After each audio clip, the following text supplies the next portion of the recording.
Buenos días a todos y todas. Muchas gracias por conectarse el día de hoy. Este es el espacio de formación dirigido a hablar sobre las violencias basadas en género en ambientes laborales. Yo les voy a acompañar en este momento en este taller. Mi nombre es Sandra Castro, yo soy licenciada en Ciencias Sociales, tengo estudios de posgrado en Derechos Humanos y en Prevención de Violencias Basadas en Género. Pues he trabajado el tema desde espacios formativos, con instituciones educativas, secretarías de educación y pues entidades no gubernamentales. Entonces, hoy vamos a abordar este tema que es supremamente relevante.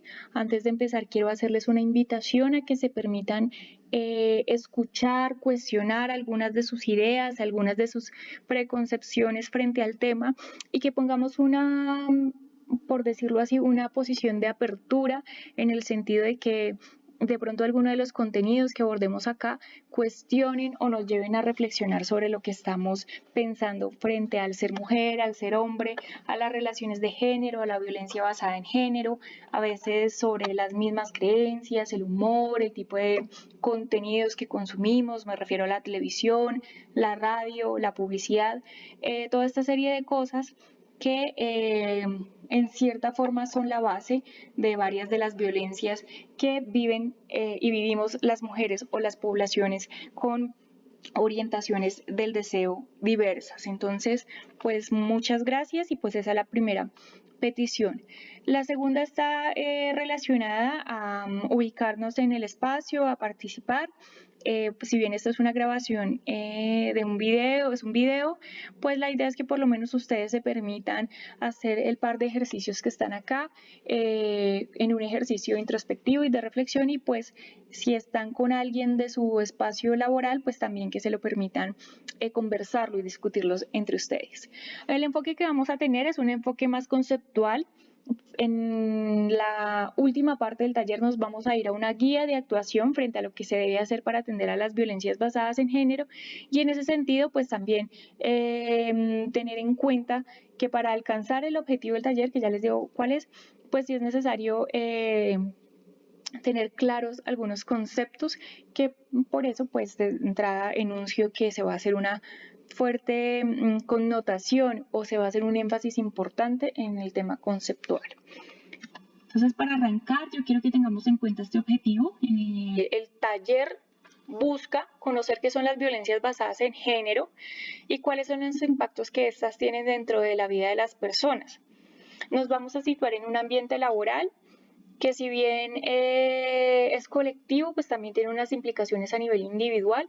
Entonces, es para que ustedes vean la magnitud que tiene este tipo de fenómenos y situaciones de violencia que no solo impactan a una persona, sino que también tienen un impacto a nivel social, cultural y hasta pues político en el sentido de que legitiman ciertas relaciones de poder y de privilegio frente a un sector específico de la población. Voy a agrandar por acá, les pido excusas. Entonces, ¿qué vamos a trabajar en cuanto a temas? Inicialmente vamos a arrancar por cuestionarnos qué son las violencias basadas en género, qué entendemos por ellas, qué construcciones hemos recogido o acumulado alrededor de las violencias basadas en género. Luego vamos a hacer un apunte o un punteo más bien frente a algunos temas o algunos conceptos que nos van a ayudar a entender y hacer una discusión fluida frente a las violencias basadas en género. Si bien esto es un concepto que es amplio, es discutible, pues también abarca una serie de categorías que nos van a ayudar a entender un poco más la magnitud de este tipo de violencias. Luego nos vamos a orientar a cuáles son las violencias, cuáles son los tipos de violencias, cómo se manifiestan, porque pues es necesario tenerlas claras para poder identificarlas. Allí nos vamos a dar cuenta que varias de estas pues están muy naturalizadas y que nosotros y nosotras no somos muy agudos en nuestra mirada a la hora de identificar este tipo de situaciones y eso lo que lleva es a que o se minimicen o pues pierdan relevancia en la vida y en la cotidianidad de las personas.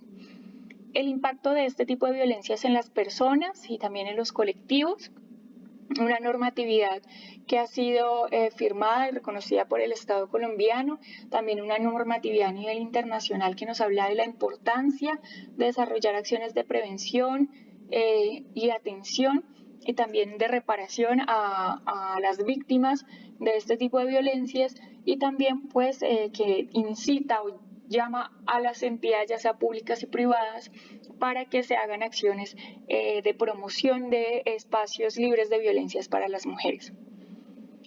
Finalmente, como les decía antes, nos vamos a centrar en el tema puntual del ambiente laboral. Esta es la demanda específica que tenemos acá.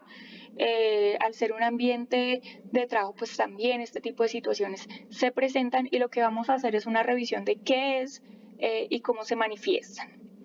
Y por último, pues cómo podemos actuar frente a ellas. Si bien podemos tener un protocolo institucional o ya podemos tener una serie de acciones o mecanismos activados dentro de las entidades, pues a veces esto no funciona, a veces es necesario que haya una presión social colectiva importante para poder incidir en que esos protocolos se materialicen, y también en que pues los ambientes no solo se orienten, las entidades más bien no solo se orienten a la atención, sino que haya como les decía ahorita, espacios sociales donde haya una cultura de rechazo a las violencias hacia las mujeres, sobre todo por razones que están ligadas a su condición de mujer.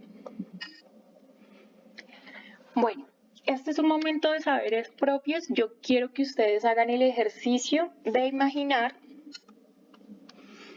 que tienen la posibilidad de escribir en un post-it y que por favor respondamos colectivamente a esta pregunta. ¿Cuál era la idea de hombre y mujer existente en su época de infancia? La invitación es a que vayamos a nuestros primeros años, a eso que le decían a uno las mamás, las abuelas, los papás, los abuelos o los vecinos en genérico, sobre qué deben hacer las mujeres y qué deben hacer los hombres. ¿Cuál era esa idea frente a la mujer y frente al hombre? Entonces, pues creo que podemos, ustedes allá en su lugar de trabajo, en su casa, pensar e ir a hacer ese viaje individual de venga, que era lo que me decía mi mamá que era un hombre, o cómo era ese ideal de hombre y de mujer que a mí me inculcaron, con el que me formaron, con el que yo crecí.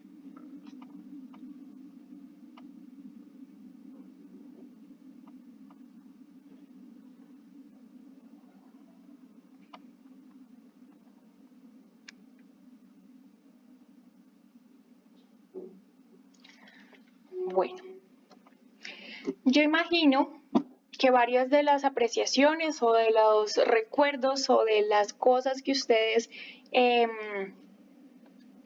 identifican o relacionan lo ponen a las mujeres en unos lugares, por ejemplo, como que las mujeres o somos formadas para cuidar, para la maternidad. Me imagino que algunas de ustedes en su infancia recibieron de regalo una cocina, una muñeca en forma de bebé. Otras de pronto tenían un vestido rosado o un vestido color pastel, verde o un color muy suave.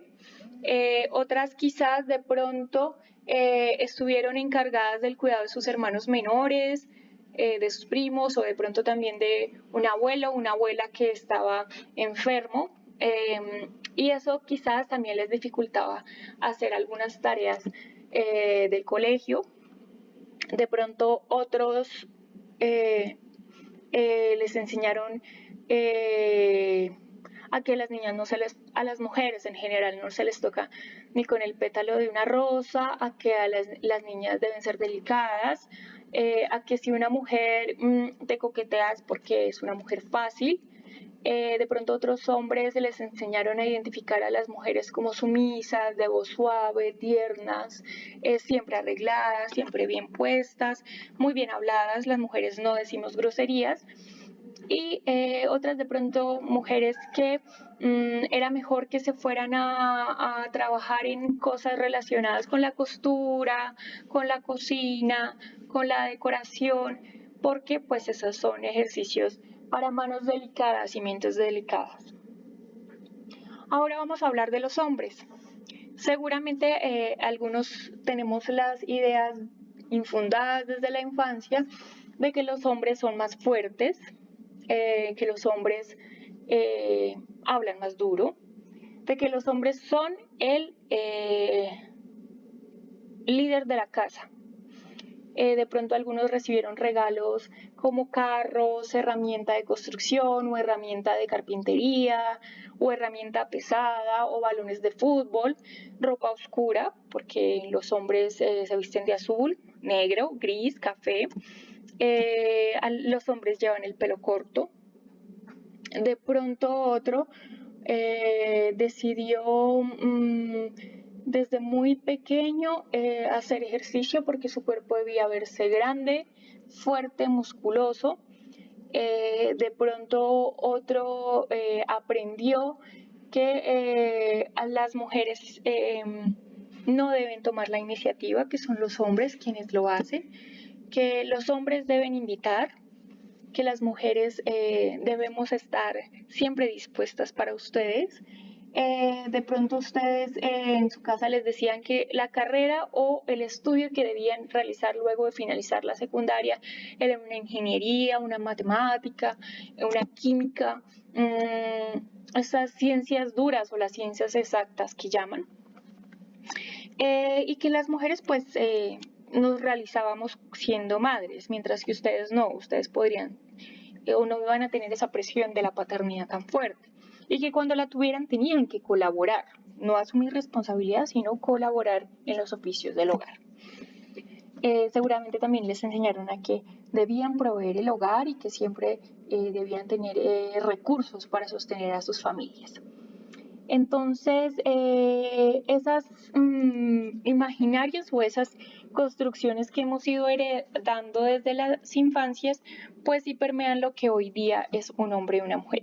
Y frente a estas posibles respuestas, yo les estoy hablando también a partir de las respuestas que han puesto algunos de sus compañeros en otras regionales y también desde la experiencia, pues en espacios formativos me permito lanzar atrevidamente algunas ya hipótesis de lo que ustedes hubieran pensado para responder esta pregunta. Sobre esas respuestas, quiero dejarles estas preguntitas para reflexionar, para hacer un punto de encuentro.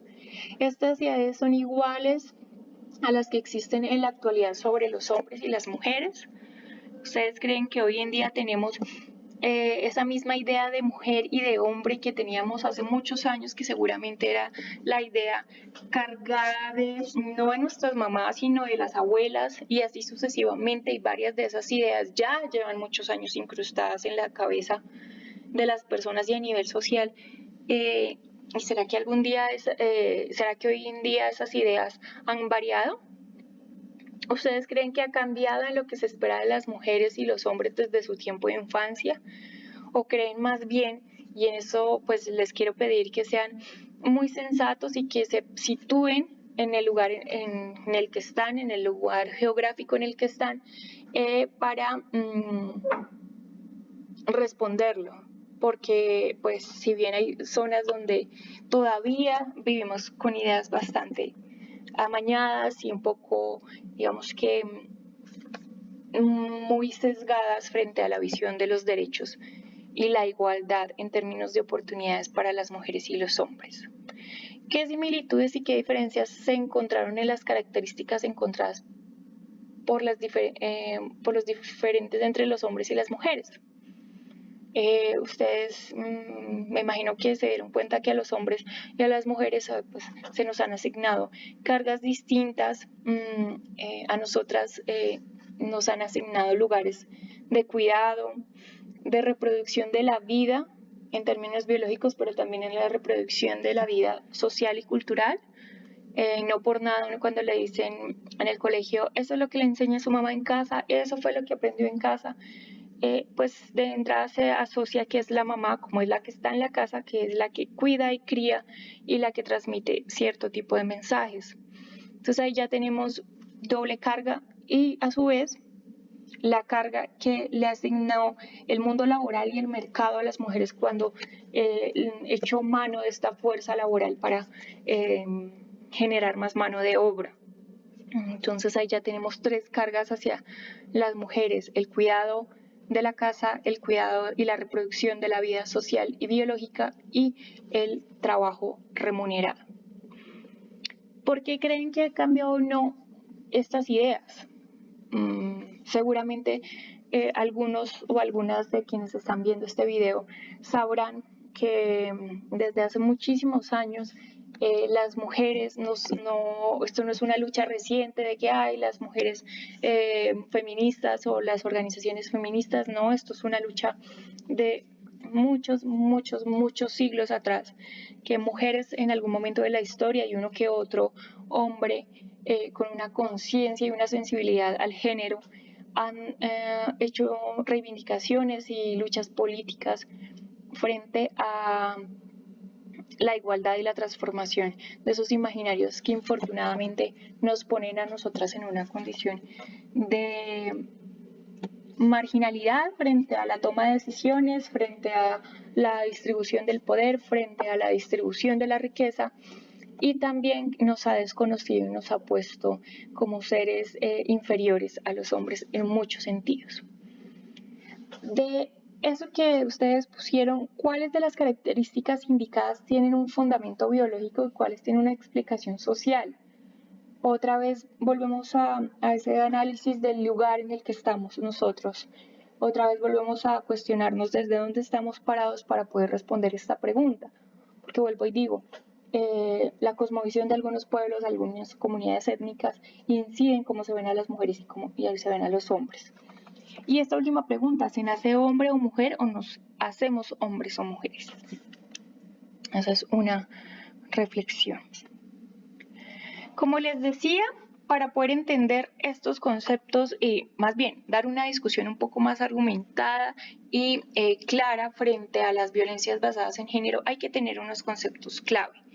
Es necesario entenderlos porque sobre esto también se paran muchas de las políticas públicas que buscan eliminar los estados de discriminación que nosotras históricamente hemos sufrido, y también nos pone a nosotras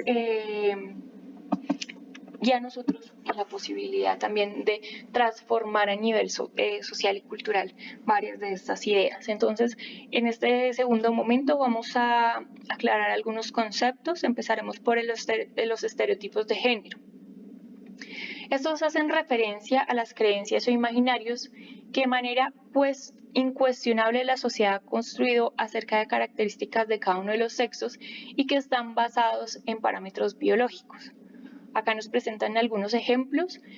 Por ejemplo, nosotras, las mujeres, tenemos un instinto maternal, por eso somos más tiernas, más cuidadosas, nos damos más a la escucha, somos más delicadas y siempre estamos en función y dispuestas a favorecer a los otros y otras. Las mujeres somos el sexo débil.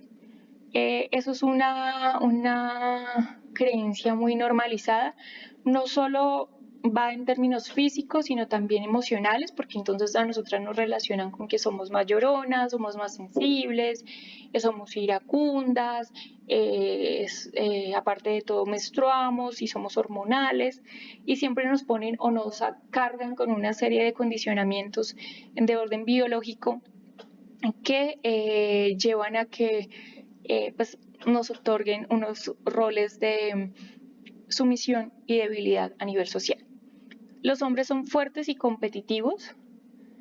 Un hombre siempre tiene que estar a la defensiva, un hombre siempre tiene que estar de primeras, un hombre no puede ser amigo de otros hombres, a menos que haya una relación para hablar y discutir sobre las mujeres. Los hombres siempre tienen deseo sexual, eso es una carga muy fuerte que este sistema de valores y cultural denominado patriarcado ha puesto sobre los hombres, que también es una de las formas de violencia de género a nivel simbólico que se ejerce sobre los hombres, y es que siempre tienen que estar dispuestos a tener relaciones sexuales. Pero también esto es el argumento o la base de muchas creencias que dicen, pobrecito, ese hombre no se pudo controlar y por eso tuvo que acceder sexualmente a X o Y mujer. Eso es importante también cuestionarlo, porque si ustedes se dan cuenta, muchas de esas ideas en últimas lo que hacen es legitimar formas de violencia y formas de violencia que se prolongan y se propagan por creencias de este tipo que, por eso les mencionaba al comienzo, es necesario ir cuestionando. ¿Sí? No es en el ánimo de atacar ni de generar un choque entre hombres y mujeres, pero vuelvo y les digo, esta serie de cosas, si bien hay un nivel estructural, parte mucho de los comportamientos y creencias que tengamos. Si seguimos con estos dos conceptos, género, que hace referencia a las construcciones y definiciones que la sociedad ha realizado sobre lo que se espera que deben hacer los hombres, las mujeres y las identidades no binarias o normadas, es decir, aquellas que no responden a lo que se asume históricamente como normal, hombre o mujer.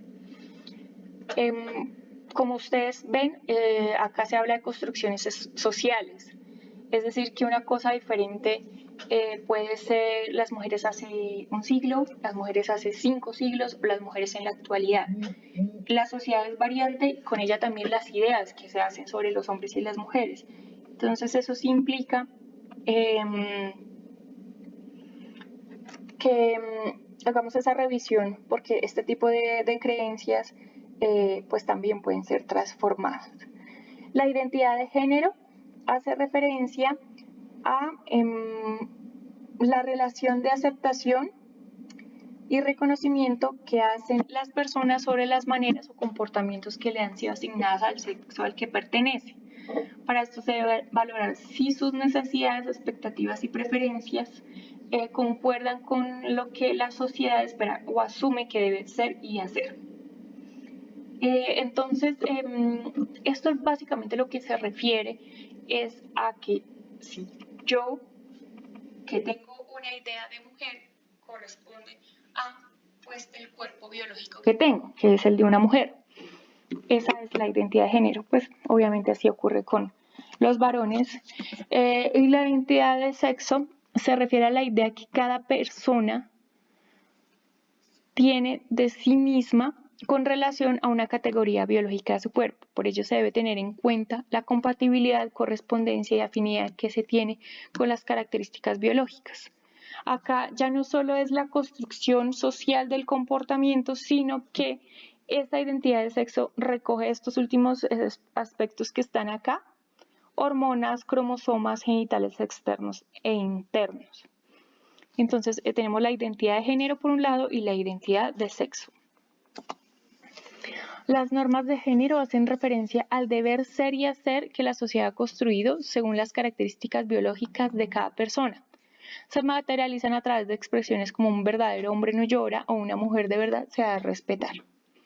La orientación del deseo hace referencia a la atracción sexual, afectiva y emocional que una persona experimenta por otra.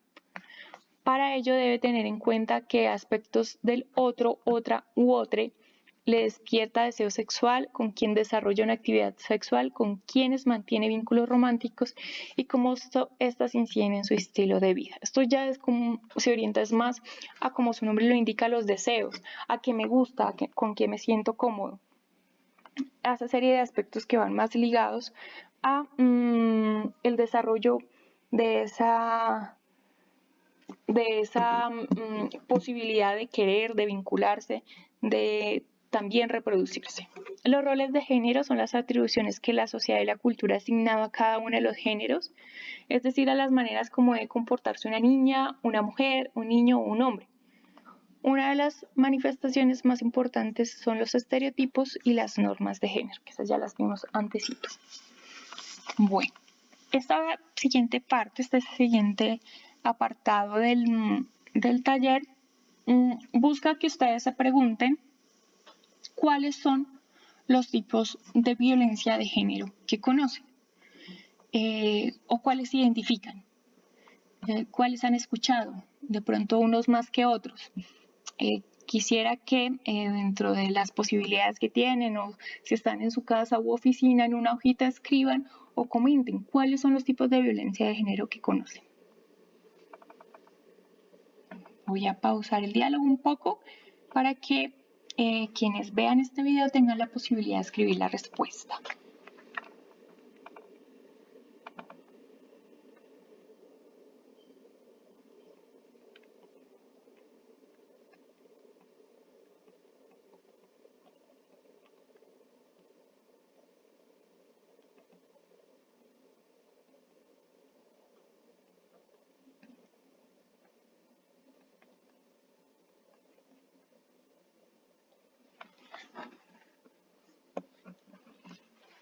Muy bien. Entonces, en las violencias basadas en género, nosotros y nosotras tenemos una fuerte relación también por lo que informan los medios, seguramente con la violencia física, con la violencia sexual, la violencia psicológica.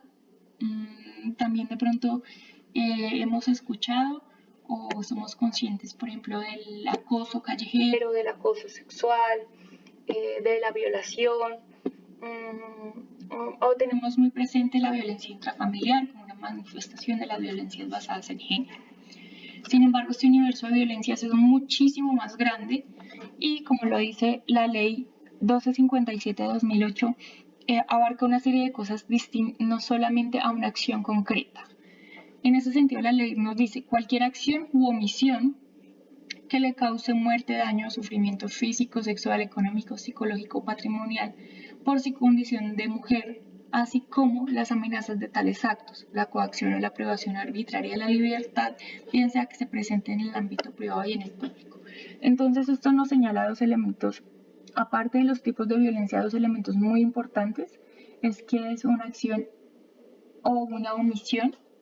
Y en ese caso, pues también, por ejemplo, podría incurrir en violencia de género una entidad en la que se presente un abuso sexual, por ejemplo, y no tenga ni protocolos de atención ni de restitución de derechos, tampoco haya hecho acciones previas para la prevención de este tipo de violencias, o sencillamente también es una forma de violencia de género que las autoridades judiciales no actúen de manera eficaz e inmediata frente a un caso que una mujer tenga. Y el otro aspecto relevante es que las violencias se presentan en el ámbito privado o público. Acá hay unas transformaciones de los mismos conceptos y también de construcciones que se han ido haciendo, y es que las violencias basadas en género, por ejemplo, en algún momento se les llamó crímenes pasionales. Y es que esa connotación seguía dándole un lugar de poder al agresor y lo ponía en una lógica de no estructural, como si este tipo de acciones fueran o estuvieran relacionadas únicamente en un ámbito de pareja o de vínculo afectivo, pero no hubiesen otras situaciones detrás, como lo que mencionábamos antes, los estereotipos, las creencias, los roles o las normas que se le asignan a los géneros que le dieran sustento a este tipo de violencias. Entonces, hoy día no se habla, por ejemplo, de crímenes pasionales, se habla de violencia basada en género, porque también varios de los crímenes hacia las que sufrimos las mujeres ni siquiera están relacionados por un vínculo afectivo. Y pues lo otro es que se lanzan al aspecto público, porque también se reconoce que no solamente se presenta en una relación de pareja o en la familia o en el hogar, que históricamente, y pues ustedes lo han visto en las cifras que se han dado durante la pandemia, los casos de violencia intrafamiliar se han aumentado considerablemente, y es porque el hogar no se constituye necesariamente en un escenario de seguro y protector para las mujeres. De hecho, es uno de los escenarios más violentos que hay. Otra de las cosas importantes es que, por ejemplo, cualquier persona que sea conocedor de un caso de violencia basada en género, de violencia sexual, de una agresión hacia las mujeres, puede hacer la denuncia. Esto es similar a lo que pasa con la violencia hacia los niños y las niñas. Y es que por ser sujetos de protección especial, tenemos la posibilidad de que la sociedad reaccione colectivamente para garantizar que tengamos unas condiciones adecuadas y que se atiendan y se prevengan este tipo de comportamientos. Bueno, esta es la ley que en Colombia regula, ya más adelantico de pronto se los muestro, todo lo relacionado con la prevención y atención de la violencia basada en género. Ley 1257-2008. Estos son algunos de los tipos de violencia que están divididos en los 3 niveles y los 3 espacios donde más se presentan. Entonces tenemos la violencia en la familia, la violencia física, que pueden ser golpes, puños, pellizcos, aladas de cabello, escupitajos, patadas, empujones. La violencia sexual, que va desde acceso y abuso sexual, va pues la masturbación, atrevida o abusiva, tocamientos, el acoso. Acá nos mencionan específicamente un tipo de violencia que es el incesto, la violencia psicológica, emocional, que está relacionada con los chantajes, con ignorar, con generar aislamiento de la víctima, con demeritar los argumentos, con generar sensaciones de inseguridad a nivel emocional para las mujeres. La violencia económica, que se refiere a esta privación, no solo, por ejemplo, el acceso a los recursos económicos, sino también a la privación de los recursos que le permiten a una mujer trabajar, esconder sus elementos de trabajo, también imposibilitarle acceder a espacios de cualificación para hacer mejor su trabajo. Toda esa serie de acciones que llevan a que las mujeres tengan unos niveles de dependencia y de poca autonomía en términos económicos. Pues también está la violencia contra las niñas, el matrimonio forzado infantil. Este es un punto clave porque Colombia ya lo prohibió, en Colombia está prohibido, sin embargo en algunas regiones del país culturalmente es muy válido que mujeres, esto lo digo porque lo he visto más que todo en el campo, niñas de 13 años o 14 años estén con hombres mucho mayores que ellas. De hecho, hace unos días fue noticia porque en los años 2000 o finales de la década de los 90, un reconocido humorista sostuvo una relación afectiva con una niña de 13 años. Y pareciera que la noticia en ese momento no fue importante, pero hoy sí cobra fuerza porque pues ya hay un nivel de reconocimiento social de este tipo de violencias que no pueden presentarse. La selección prenatal del sexo, el infanticidio de niñas, todavía hay culturas o comunidades que prefieren no tener niñas. La mutilación, la ablación genital femenina, la violencia relacionada con la dote, los crímenes cometidos en nombre del honor, la violencia a mujeres viudas, la violencia contra las trabajadoras domésticas y el feminicidio íntimo. En un ámbito un poco más amplio están las violencias que se presentan en el espectro de la comunidad, una violencia sexual infligida fuera de la pareja, violación sexual, el abuso sexual, la explotación sexual, el acoso sexual y violencia en instituciones, espacios públicos, instituciones educacionales, lugar de trabajo. Esto es importante porque pues a nosotros nos sitúa ya en el ambiente laboral, pero yo sé que ustedes también tienen relación con estudiantes y es necesario tener estos conocimientos muy claros, no solo para identificar las violencias en el caso propio y con nuestros pares, sino también para dar orientaciones a las mujeres y a los varones, porque esto no es solo responsabilidad de las mujeres, esto es más una responsabilidad de los varones. Hacer espacios de formación con los hombres también es una obligación y es necesario para transformar esos imaginarios que hay y esa carga de que nosotras mismas nos tenemos que cuidar. Y en ese sentido, pues también incitarles e invitarles a que realicen ese tipo de acciones de prevención. la trata de mujeres y el feminicidio no íntimo. Y finalmente están las violencias estructurales que recaen sobre el Estado y que pues varias de estas, si bien son responsabilidad del Estado en el sentido de prevenir, promover, atender y reparar, hay una serie de acciones que el mismo Estado ejerce sobre las mujeres. Violencia contra las mujeres en situaciones de privación de la libertad, esterilización o embarazo o aborto forzado. Por ejemplo, un caso de esto, para situarlos, fue lo que pasó en la década de los 90 en el gobierno de Alberto Fujimori en Perú, donde a partir de un plan que se presentó como un plan de planificación familiar, muchas mujeres, sobre todo muchas mujeres indígenas, fueron víctimas de esterilización. Obviamente no lo sabían y pues esto lo que representó no solo fue un crimen de lesa humanidad, sino también un tipo de violencia contra la mujer. Las violencias basadas en género durante los conflictos armados, pues yo creo que quienes van a ver este video viven en regiones donde la violencia hacia las mujeres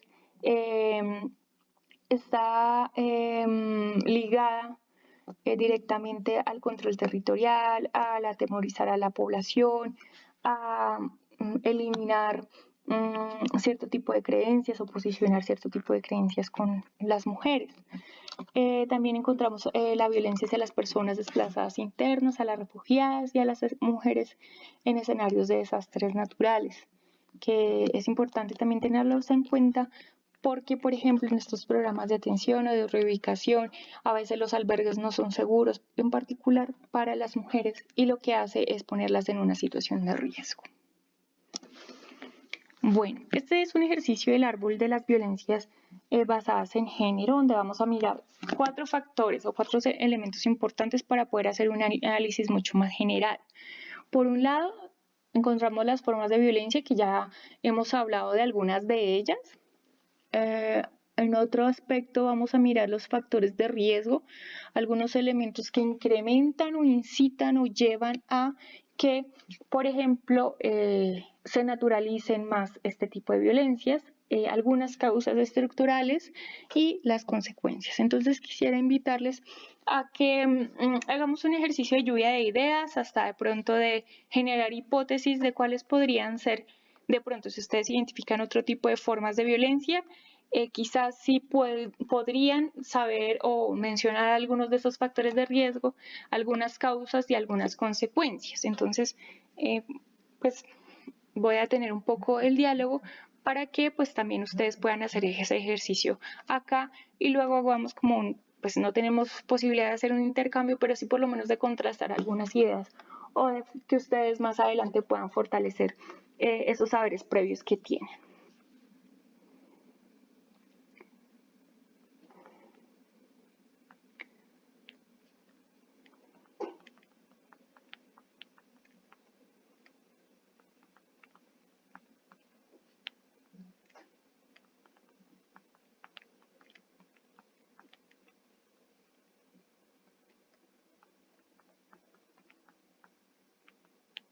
Bueno, es importante mencionar que dentro de esa lluvia de ideas o ese ejercicio individual que estén haciendo, pueden pues también partir de su experiencia, de lo que han visto,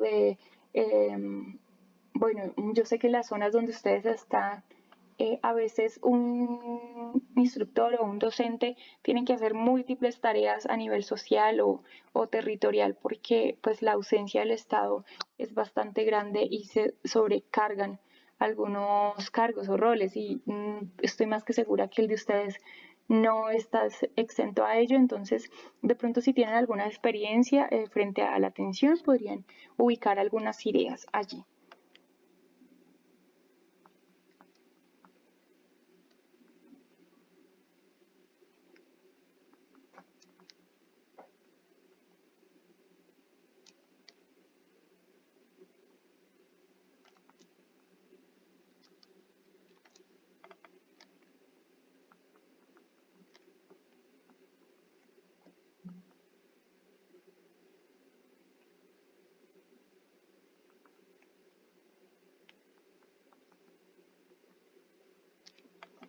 Bueno,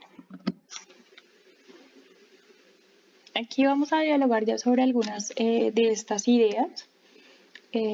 Bueno, ya vimos que tenemos algunas formas de violencia, violencia física, como decíamos, golpes, amenazas con arma, disparos, patadas, violencia psicológica, gritos, insultos, humillaciones, ignorar, aislar, violencia sexual, violación, trata de personas, explotación sexual y feminicidio. Feminicidio es como la gran, digamos que cúspide de todo este tipo de violencias, pero pues detrás del feminicidio vienen otras muchísimas más formas de violentar a las mujeres. Entre los factores de riesgo está el consumo de sustancias psicoactivas, ya sea legales o ilegales, alcohol, las drogas, las venganzas. Ahorita pues recientemente en España se vio el caso de un tipo de violencia vicaria, donde se afecta a los hijos de la mujer para generarle una sensación de culpa de largo plazo. Entonces esa es una de las formas también de violencia. Alojamientos mal estructurados, era lo que yo les decía, lugares de refugio donde no hay condiciones y donde el hacinamiento es muy frecuente, o por ejemplo en las grandes ciudades, aquí en Bogotá ocurre mucho en unos lugares que se llaman pagadiarios, donde las personas se encuentran hacinadas en habitaciones, esto por falta de dinero o condiciones de pobreza muy fuertes que llevan a que pues, vivir en estas condiciones sea una única opción. La falta de acceso a servicios, la impunidad de los perpetradores y el hacinamiento. Las causas subyacentes, concepciones machistas, que ya algunas las reflexionamos desde los estereotipos, las normas y los roles de género. Las actitudes discriminatorias, la inequidad entre hombres y mujeres. Estas causas subyacentes, si ustedes se dan cuenta, tienen una fuerte carga, o más bien el Estado tiene un rol importante dentro de ellas, porque seguramente si contáramos con políticas públicas, con espacios de formación, con un mayor nivel de participación de las mujeres, con un nivel mayor de sanción a los responsables de estas violencias, con capacitación a los funcionarios que atienden este tipo de situaciones, pues no se presentarían tanto. Y las consecuencias de las violencias basadas en género, pues lesiones físicas que a veces pueden pasar a causa de otros sobre el cuerpo de las mujeres, o que por condiciones de salud mental las mujeres deciden autolesionarse, el miedo, la depresión, la ansiedad, la ideación suicida, las infecciones de transmisión sexual, los embarazos no deseados, la estigmatización, el rechazo y la culpabilización.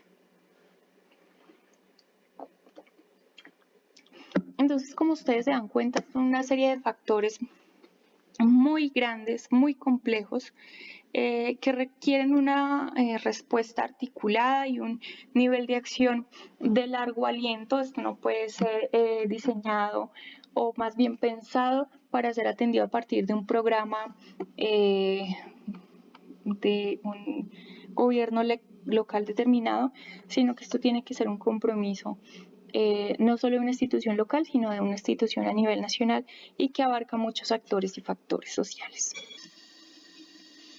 Este gráfico, esta imagen seguramente ustedes la han visto en varias partes. Es una imagen que a mí me parece muy potente porque, como les mencionaba al comienzo, varias de estas violencias están muy naturalizadas y se han incorporado, por decirlo de alguna forma, en nuestro día a día sin ser cuestionadas ni reflexionadas de alguna manera. Entonces, al ser invisibles, al ser naturalizadas, al parecer, como dice la gráfica, sutiles, pues no se cuestionan, no se tienen en cuenta en los programas de formación, no se asumen como relevantes. Entonces pues no es tan importante si yo de vez en cuando me echo un chistecito machista, homófobo, o de pronto un poquito de transfobia en el comentario, no pasa nada porque es que es chistoso. O si de pronto los medios de comunicación regionales o nacionales emiten cierta publicidad muy sexista, donde ponen a las mujeres en unas condiciones de hipersexualización bastante grandes, y a los hombres refuerzan esos estereotipos de que tiene que ser fuerte, de que la cocina no es para ellos, de que el cuidado es para las mujeres y que el hombre lo que debe hacer es consumir alcohol y jugar fútbol. Entonces sí es importante hacer esa revisión, y me parece clave que ustedes, pues, no sé si tienen la posibilidad de acceder a este material más adelante, a esta presentación, pero por lo menos darse la oportunidad de buscar el iceberg de la violencia de género, que está muy bueno porque pues nos ubica un poco más en la magnitud de lo que es este tipo de violencias, ¿no? Hay unas muy invisibilizadas, lo que yo les decía, el asesinato o feminicidio de una mujer no es solo el asesinato en sí. Esa mujer seguramente tuvo que pasar por una serie de acciones y de violencias en su cuerpo y en su emocionalidad muy fuertes, que pueden pasar desde anulación, lenguaje sexista, invisibilización, prácticas de control, prácticas de culpabilización, chantaje emocional, desprecio, ignorar, humillar, desvalorizar. Y luego sí ya se ven otras mucho más grandes que son más fáciles de identificar, como las amenazas, los gritos, los insultos, el abuso sexual, la violación, la agresión física y el asesinato. Y entonces acá, ya adelantándome un poquito frente a lo que se espera y se desea que se haga para atender y prevenir este tipo de violencias, es que este tipo de cosas, las que están debajo de la raya verde, debajo la parte oculta del iceberg, pues solo se conoce cuando hay espacios de confianza. Usted allá seguramente le cuenta este tipo de cosas a su amigo o a su amiga o a alguien muy cercano con quien tenga la posibilidad de abrirse y contarle, mire, es que me está pasando esto y esto y otro. Porque pues los golpes, la agresión física son perceptibles para muchos, pero es otro tipo de cosas, de violencias sutiles o formas sutiles de violencia. Son muy difíciles de enunciar, y esto es importante de entrada, empezar a conocer lo que son cosas muy micro, son cosas que se pueden presentar en cualquier espacio, pero hay que identificarlas para luego prevenir situaciones mucho más catastróficas y dolorosas a nivel social y familiar e individual, como puede ser un feminicidio. Las consecuencias de esto, pues ya habíamos visto algunas, solamente organizarlas en los aspectos de la vida de las personas. Es el objetivo de esta diapositiva, es ponerlas y situarlas que para la salud física y sexual, pues están las lesiones, ya sean propias o de otro, las infecciones de transmisión sexual, que también están las enfermedades de transmisión sexual, embarazos no deseados y abortos en condiciones inseguras. Yo creo que la experiencia me permite enunciar esto, que en las regiones en las que ustedes se encuentran de pronto encontramos muchos embarazos a temprana edad, y las posibilidades de acceder a la IVE no es muy clara y no es segura. Se vulnera ese derecho a las mujeres. Entonces sí es importante, pues aparte de conocer esto, que también en términos de atención y de restablecimiento de derechos, en el caso de las mujeres que han sido abusadas sexualmente, tengan la posibilidad de acceder a la interrupción voluntaria del embarazo. Esto es un derecho, y en Colombia el aborto está regularizado por causales, es decir, pues ya entrando a otros temas, pero recordemos que en Colombia se permite el aborto cuando es producto de un abuso sexual o de un incesto, cuando representa algún tipo de riesgo para la mujer a nivel físico y emocional. Y en ese sentido, pues es necesario que las personas conozcamos ese tipo de situaciones, y que también conozcan las mujeres en particular cuáles son las rutas de atención y de acceso a la IVE. Entonces, básicamente es un peligro para la salud física, una malformación del feto que haga inviable su vida extrauterina, y un acceso carnal violento. Bueno, aquí la sentencia que regula el aborto en Colombia también menciona, por ejemplo, cuando es producto de una inseminación artificial no consentida y también un óvulo fecundado. Entonces también para que lo tengan en cuenta, esa también es una forma de violencia. Aparte de abortos en condiciones inseguras, la negación del derecho a abortar en Colombia por las causales también se presenta. Para la salud psicológica, el miedo, la ansiedad, la depresión, los pensamientos y acciones suicidas. Bueno, acá quiero agregar los trastornos de la conducta alimentaria que también se pueden presentar. Recuerden que pues no solo es anorexia o bulimia, sino también puede ser sobrepeso y ansiedad. Pero varios de estos pueden estar ocasionados por el trauma generado por un tipo de violencia basada en género. Las consecuencias sociales y económicas radican en estigmatización, en el rechazo, en el aislamiento, en la disminución de la capacidad de obtener ganancias o de contribuir a ellas, esto específicamente en el tema de violencias económicas y patrimoniales, y el riesgo de volver a ser víctimas cuando no hay actuación efectiva de la justicia o cuando se normalizan este tipo de acciones o cuando, por ejemplo, se justifican con comentarios como usted cómo iba vestida, o usted lo provocó, o es que las mujeres no se deberían comportar así, pues prácticamente el mensaje que se está lanzando es que esto va a volver a pasar y que va a pasar por su culpa. Entonces hay que tener mucho cuidado con este tipo de cosas y con ese tipo de ideas. Vuelvo y digo, esto es un ejercicio de autocuestionamiento, de reflexión personal que debe hacerse permanentemente. A nivel nacional e internacional hay una normatividad que regulariza y que le asigna al Estado algunas obligaciones en cuanto a prevención y atención de violencias basadas en género. Muchas de ellas están reconocidas por el Estado colombiano, pero infortunadamente pues esto es un problema estructural y es que pues no había una voluntad política y económica para hacerlo. Bueno, acá están algunas de las leyes que mencionan o que cobijan y protegen los derechos de las mujeres. Voy a hacer la claridad. Básicamente, estas lo que nos están situadas en los ambientes laborales. Entonces, de pronto, ustedes digan, es necesario contemplar otras, pero estas en particular se orientan en el ambiente laboral para que lo tengan muy presente. Entonces vamos a empezar pues por la norma de normas, esta es como la más grande y de la que se desprenden varios de los compromisos que tienen los estados a nivel de prevención de violencias basadas en género, que es la Convención sobre la Eliminación de todas las formas de discriminación contra la mujer, conocida como la CEDAW. La CEDAW fue ratificada por el Estado colombiano y lo que dice es que, bueno, esto fue ratificado en Colombia en el año 1981 a través de la Ley 51. Lo que lleva a esta convención es a decir que todos los estados adoptarán las medidas propias para eliminar la discriminación contra la mujer en la esfera del empleo a fin de asegurar a la mujer en condiciones de igualdad con los hombres los mismos derechos. Luego nos encontramos con la Convención Interamericana para Prevenir, Sancionar y Erradicar las Violencias contra las Mujeres. Esta es la Convención de Belém do Pará.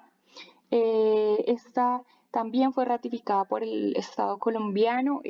Al ser interamericana, pues quien la regula es el sistema interamericano.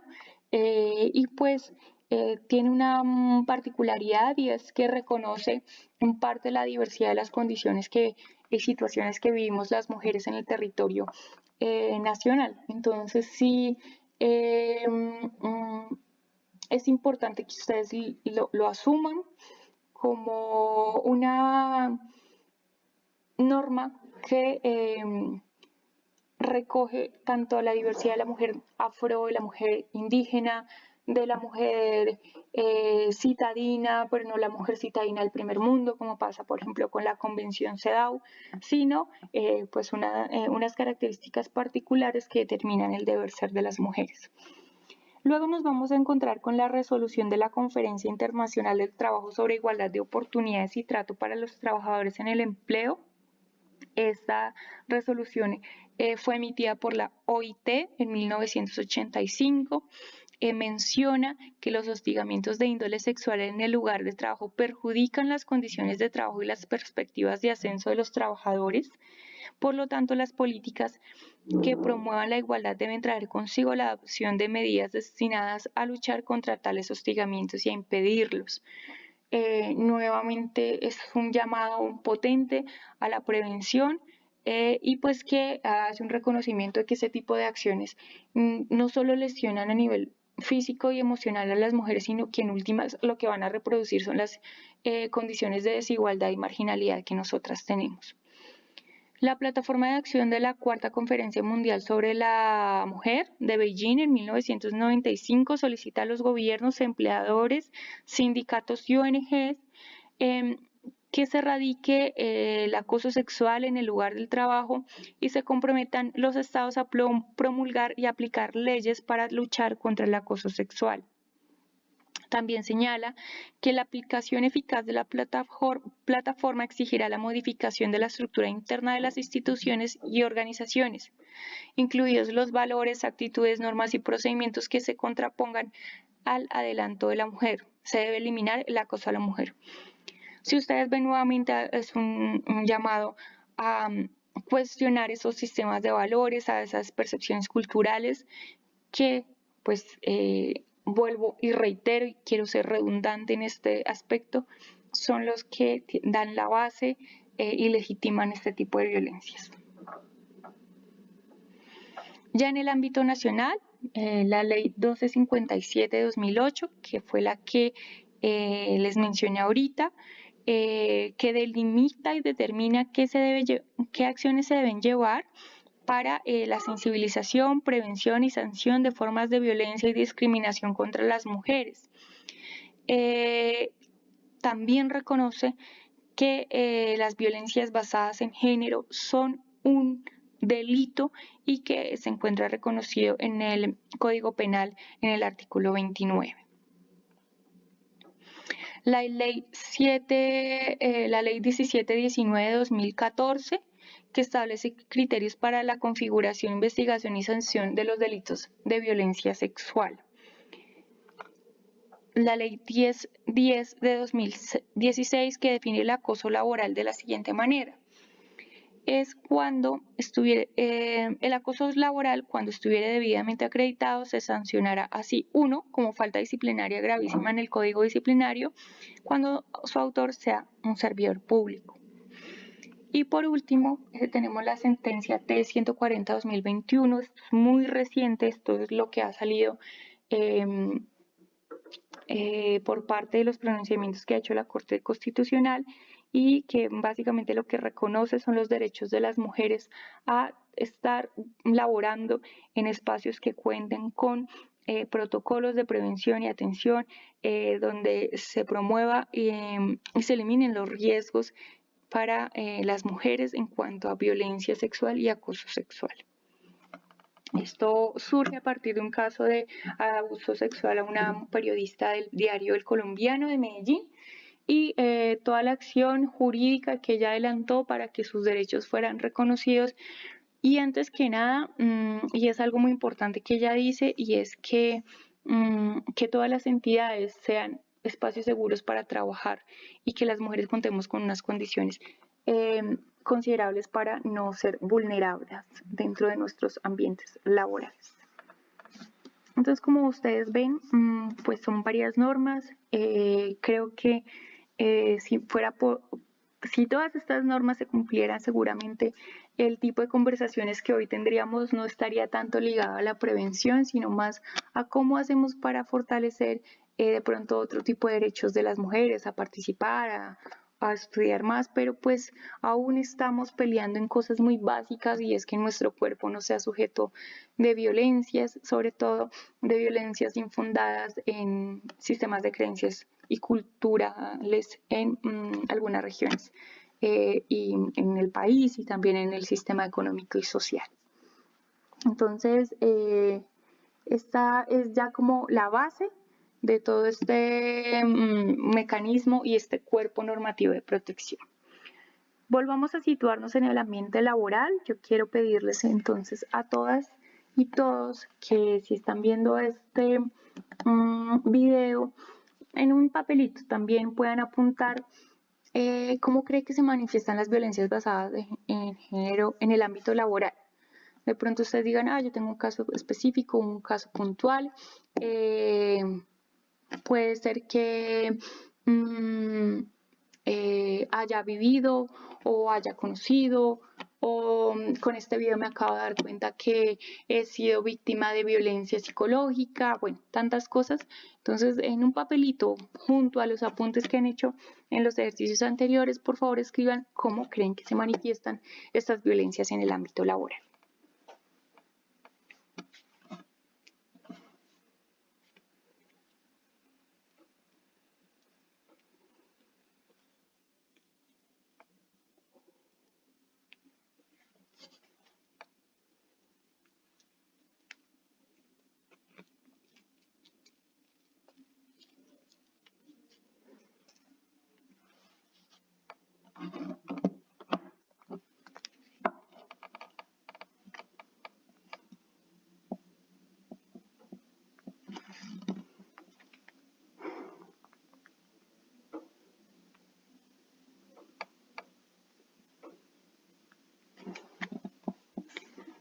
Bueno,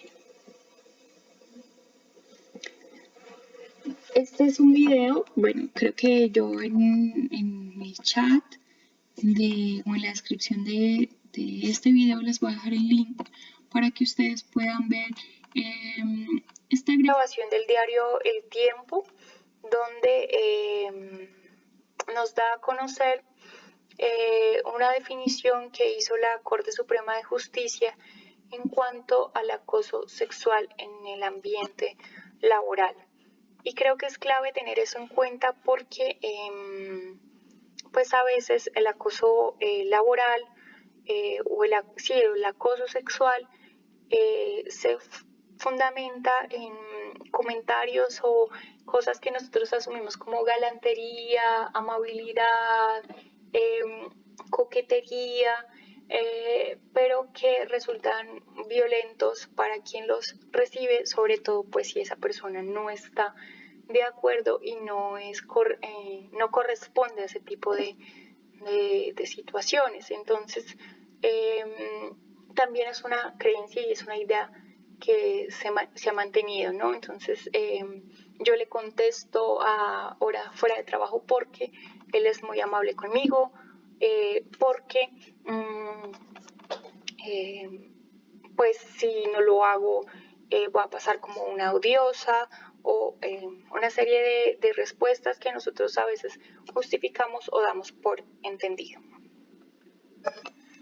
Bueno, la Corte Constitucional define que el acoso laboral es toda conducta persistente y demostrable ejercida sobre un empleado, trabajador por parte de un empleador, un jefe superior jerárquico, inmediato o mediato, un compañero de trabajo o un subalterno encaminado a infundir miedo, intimidación, terror o angustia, a causar perjuicio laboral, generar desmotivación en el trabajo o incidir la renuncia de este. Entonces, si ustedes lo ven, pues son una serie de prácticas y de actores los que intervienen en este tipo de conducta. No necesariamente tiene que ser un superior jerárquico en el caso del acoso laboral. Entonces, sí es importante tenerlo muy claro. Y no es necesario incurrir en situaciones que lleven a la sumisión de la víctima, no, sino, por ejemplo, incidir a la renuncia de este. Eso es una forma también de acoso. Bueno, hay que decirlo también, no solamente puede ser una sobrecarga de trabajo, sino que el hecho de que algo genere desmotivación y que se realice de manera sistemática se constituye en una forma de acoso laboral. Ahora nos vamos ya al acoso sexual en el ambiente laboral. Acá se retoman dos conceptos, el de la OIT, que lo define como el comportamiento en función del sexo de carácter desagradable y ofensivo para la persona que lo sufre. Para que se trate de acoso sexual es necesaria la confluencia de ambos aspectos, no deseado y ofensivo. Mm, Aquí es importante tener en cuenta también comportamientos que nosotros por creencias hemos asumido, por ejemplo, que el silencio de las mujeres es un sí, o que como ella tiene fama de ser una chica que sale con varios hombres, pues entonces esa fama la asumo como una respuesta para decir sí, ella quiere estar conmigo. O cierto tipo de creencias que hay alrededor de parece una mujer fácil, sale de noche. Entonces, esas creencias se asumen como respuestas y digamos que tienden a legitimar que una persona sea víctima de acoso sexual. El artículo 210A del Código Penal dice que el que en beneficio suyo de un tercero y valiéndose de su superioridad manifiesta o relaciones de autoridad o de poder, edad, sexo, posición laboral, social, familiar o económica, acose, persigue, hostigue o asedie física o verbalmente con fines sexuales no consentidos a otra persona. En el caso del acoso sexual sí hay una connotación del cargo de la autoridad, porque lo que busca es generar favores con relación al sexo. Acá enlisto varias de las formas en cómo se materializa este tipo de violencias en el ámbito laboral. Están los comentarios o insinuaciones sobre la apariencia física, la sexualidad o el cuerpo de una persona, comentarios morbosos en espacios de trabajo. Esto también se presenta a nivel social, normalmente no tiene que ser un ambiente laboral necesariamente, y es los conocidos piropos que se asumen como halagos, como reconocimientos frente a la apariencia o frente a la forma de vestir de una mujer, pero pues que si no son solicitados, si no son pedidos, si no hay un escenario de confianza, pues no es necesario hacerlos y que en muchas de esas ocasiones se constituyen en comentarios violentos y agresivos para quien los recibe. Tratos, contacto físico excesivo, caricias no pedidas o no consentidas, acercamiento, tocamientos constantes, miradas inadecuadas o lascivas. Como ustedes ven acá, hay una serie de comportamientos ya relacionados con el contacto físico, pero otros no tanto, que están ligados más a los gestos y a las formas en que a las formas como el cuerpo se comunica con las personas, los gestos sexuales, los besos, los abrazos, el bloqueo o intento de bloqueo de los movimientos de una persona para someterla a algún comportamiento sexual. Bueno, acá también se ven otros comportamientos ya relacionados con el contacto físico y que pues también ya llevan a otro nivel, ¿no? Ya algunos de ellos pues resultan mucho más violentos que el ítem anterior. Las variaciones en las cargas o tareas de trabajo como una forma de presionar comportamientos sexuales, llamadas para solicitar información de tipo personal, bueno, acá también pueden ser los chats, los mensajes de WhatsApp, de Facebook, de Instagram, fuera del horario laboral y de espacios de trabajo para integrar, por ejemplo, por un comportamiento privado. Aquí nuevamente es importante saber qué se comunica y en qué momento se comunica. Exhibición sin consentimiento de material pornográfico, videos, imágenes y otras comunicaciones de carácter ofensivo. La solicitud reiterada de citas y encuentros fuera del horario laboral. La demanda de comportamientos sexuales o campaña o no de propuestas de recompensa bajo coacción o amenazas explícitas o implícitas. Ejercicio de coacción bajo amenazas que intimidan a la persona y permiten atemorizarla, subyugarla o mortificarla. Esto digamos que es toda la combinación de los tipos de violencias basadas en género que vimos en los momentos del taller pasados. Hay violencia física, violencia psicológica, también está violencia económica, hay una suerte de chantaje y privación para acceso de recursos y pues es todo lo que en última genera es reducir a las víctimas a nivel físico y también emocional. ¿Qué se puede hacer? Campañas y formación Esto es importante desde el sentido de la movilización y la promoción social de marcos de lectura de la realidad que rechacen este tipo de violencias. En ese sentido, es importante que todas las personas que están vinculadas a las entidades conozcan del tema y cuenten con las herramientas necesarias y básicas para rechazar y denunciar casos en los que se afecte y esté en riesgo la integridad de una mujer o una persona con identidad sexual diversa. Y este es un problema público que puede afectar a cualquier persona y que, como se dijo antes, cada día cobra muchas vidas. Eh, Como ustedes ven, no necesariamente uno tiene que tener o ser el responsable de recursos humanos o el ser el responsable de la activación del protocolo, sino que el solo hecho de estar vinculado a una entidad implica que se asuma una responsabilidad propia y colectiva para la denuncia y rechazo de este tipo de comportamientos. De allí la necesidad de estos espacios, que pues los celebro mucho, pero no solo de uno, sino de varios que tienen que quedarse porque, como ustedes vieron, esto abarca no solo comportamientos puntuales, sino ideas que han estado incrustadas desde las infancias, como lo vimos al comienzo del taller.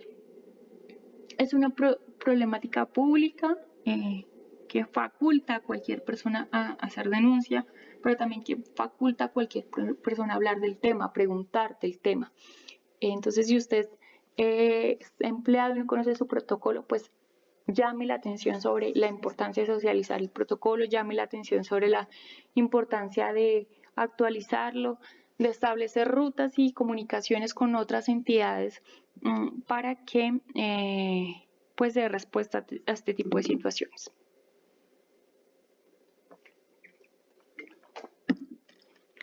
De otro lado, se promueve la denuncia ante el Ministerio de Trabajo, que lo que busca es que se den a conocer las rutas para que las personas que estén siendo afectadas puedan radicar sus denuncias. Es importante que la entidad acompañe y preste asesoría a la víctima. Digamos que esto es una serie de mecanismos complementarios de actuación. Tenemos los internos, pero también tenemos los externos. Y también tenemos en el caso de entidades públicas, los disciplinarios, que cargan al funcionario público con otro tipo de responsabilidades en la medida en que pues están cobijados por un código disciplinario y que les demanda cierto tipo de comportamientos y responsabilidades al nivel de su acción u omisión en el desarrollo de sus funciones. La construcción y socialización de protocolos, ya que todas las personas vinculadas a la entidad deben conocer los protocolos de prevención y atención, y estos deben estar actualizados y deben ser socializados y discutidos de manera permanente. Para hacer los protocolos es necesario conocer qué tipos de violencia se presentan en nuestros espacios laborales, y eso no se puede hacer en una oficina en 4 personas que se reúnen y se dividen a hacer el trabajo y mañana copian y pegan. No. La construcción de los protocolos implica espacios de participación con los diferentes actores de las entidades.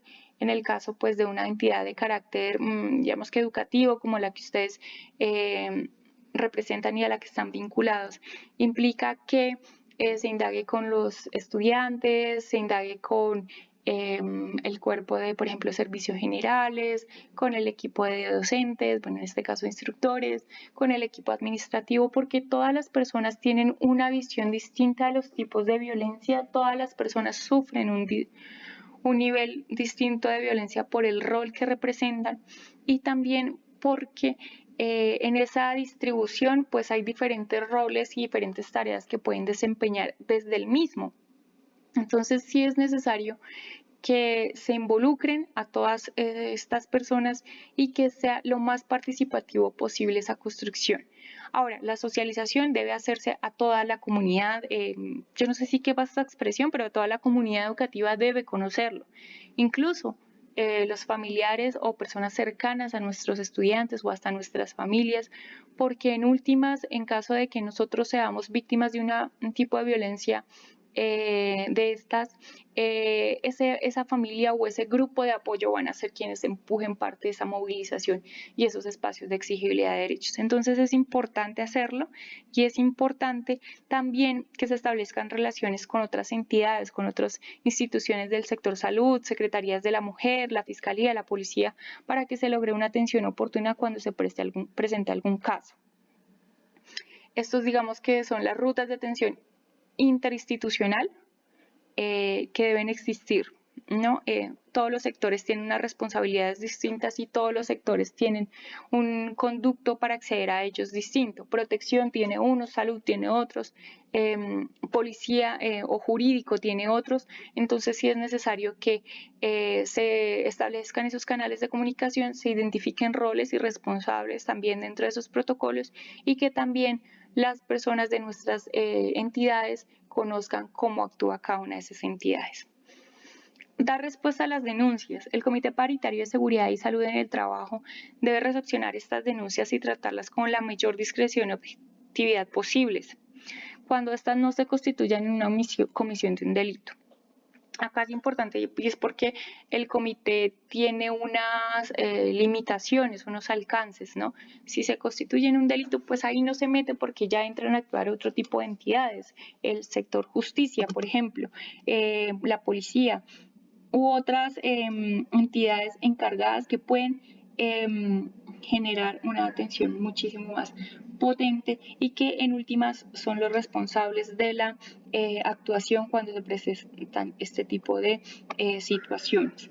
Entonces, sí está a nivel interno responsable de la recepción de denuncias y tramitarlas cuando pueda hacerlo, pero cuando es un delito, pues ya debe recepcionar o hacer la respectiva remisión y seguimiento del caso. Una responsabilidad importante y clara que tiene el comité paritario es que debe hacer acciones de promoción y prevención como este. Un ejercicio importante que también puede hacer es dar a conocer el protocolo, es darle continuidad a este tipo de talleres con otras temáticas, otros profesionales, otras entidades, pero sí que esté permanentemente gestionando los espacios de formación y movilización social para construir ambientes laborales libres de violencias hacia las mujeres.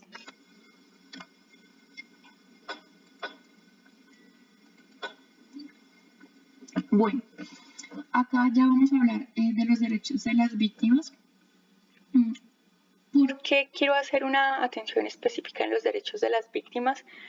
Porque, bueno, obviamente yo parto de que todas las entidades y todo el tipo de protocolos y mecanismos de atención deben partir de dos derechos fundamentales consagrados en la Constitución colombiana, que es el derecho a la presunción de inocencia y al debido proceso.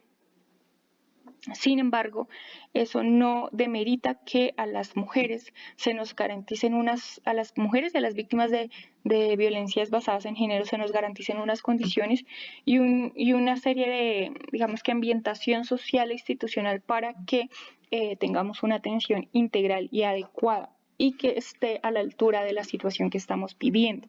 Una violencia basada en género, como lo vimos anteriormente, no es cualquier tipo de violencia y no es cualquier tipo de conflicto. Requiere una atención integral y requiere una atención inmediata y respetuosa con la víctima. Y pues acá también hay que partir de que históricamente a las mujeres que han sido víctimas y han sido denunciantes, pues no se les cree. No por nada movimientos como el Me Too, el Yo Te Creo, el Ni Una Menos, o más bien consignas de ese tipo, han calado y han cobrado tanta fuerza. Y es porque ya se construyen relatos y relaciones que posicionan a las mujeres y a las víctimas en un lugar distinto y no se cuestionan ni se emiten juicios, sino sencillamente se trata de creer. Y sobre todo en sociedades como la nuestra, que son absolutamente machistas, donde hay una inoperancia institucional y donde pues hay una cultura de la no denuncia, no solo por miedo, sino también por falta de credibilidad en las instituciones, perdón. Entonces empecemos por el derecho a que se crea en su relato, a que se comprenda su reacción y no se emitan juicios de valor u opiniones, ni se minimice lo ocurrido. De pronto a una le puede parecer, pero es que no era para tanto, pero es que tú podrías aguantar un poquito más, pero es que no, es mejor que se controle, que se calle, o si usted está segura que pasó eso. Ese tipo de cosas lo que hacen es victimizar y poner en unas condiciones muy, muy deplorables a las víctimas y pues también en últimas lo que genera son ambientes de impunidad. Por eso pues con comentarios como ese muchas mujeres deciden no denunciar, porque aparte de reconocer que son víctimas de una situación de violencia, pues también saben que tienen una violencia estructural enfrente que las va a cuestionar y les va a juzgar por lo que vivieron. Entonces es importante ahí que tengamos ese punto muy presente. El otro aspecto es el derecho a que se guarde confidencialidad, sobre lo manifestado, incluyendo la reserva de su identidad. Es importante, por ejemplo, en ese sentido, que los mecanismos y las rutas de atención estén supremamente claras, que si una mujer tiene una situación de este tipo, sepa a quién acudir, no que esté pensando y preguntando por todos lados a quién le dice o a quién le informa. Y esto no solo porque evita pues que se vulnere su identidad, sino porque también evita revictimización. Entonces, estar contándole a uno y luego al otro y no que vaya, esto no es digno para nadie y no es deseable para nadie. Sí es necesario que haya unos protocolos y unas responsabilidades establecidas en esto y pues obviamente que esas personas quienes asumen este tipo de responsabilidades tengan la capacidad y tengan la voluntad de colaborar. Sí, esto también va en un ejercicio individual y es que hay que tener habilidades comunicativas, hay que tener habilidades sociales como la empatía, la asertividad, la escucha activa, porque pues esto implica que la gente se abra y que en últimas quienes están responsables de los protocolos generen confianza en las personas. El derecho a que se valore el contexto en el que ocurrieron los hechos independientemente de los prejuicios sociales. Era lo que yo les decía. Entonces, por ejemplo, el hecho ocurrió en una fiesta donde algunos habían tomado. Entonces, como ella estaba borracha o estaba prendida, pues pasó. Y pues es que ella se lo buscó. O lo que yo les decía antes también. No, la chica siempre usa ropa minifalda, entonces pues eso es muy provocativo y aparte de eso ella es muy guapa y pues aparte de eso los hombres no nos podemos controlar y pues ahí ocurrió la situación. O es que ella le contestaba los mensajes luego de la jornada laboral y entonces eso generó como un ambiente ahí de no sé si me está coqueteando, quiere que pase o no. Sí, en ningún momento se debe asumir que algún tipo de respuesta por la acción o la omisión de una mujer. Me explico. Que una mujer responda no significa que quiera estar con un hombre. Que una mujer sonría no significa que quiera estar con un hombre.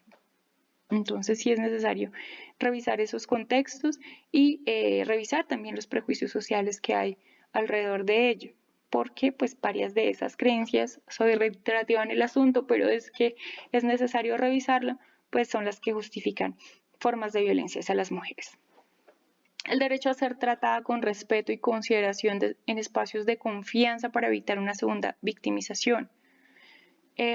Vuelvo y digo, uno no puede esperar que, o más bien, si yo soy víctima de una situación como estas y voy y quiero hablar con la persona del comité o de talento humano encargada de recepcionar estas denuncias, pero esta persona no tiene las habilidades para generar confianza y tampoco demuestra el interés para escucharme. Es muy difícil que la víctima recurra, entonces pues prefiere no denunciar o prefiere trasladar la situación a un escenario externo, que no está mal hacerlo, pero que sí llama la atención a la entidad para que qué tipo de protocolos y qué tipo de formación tienen los profesionales que están recepcionando estas denuncias.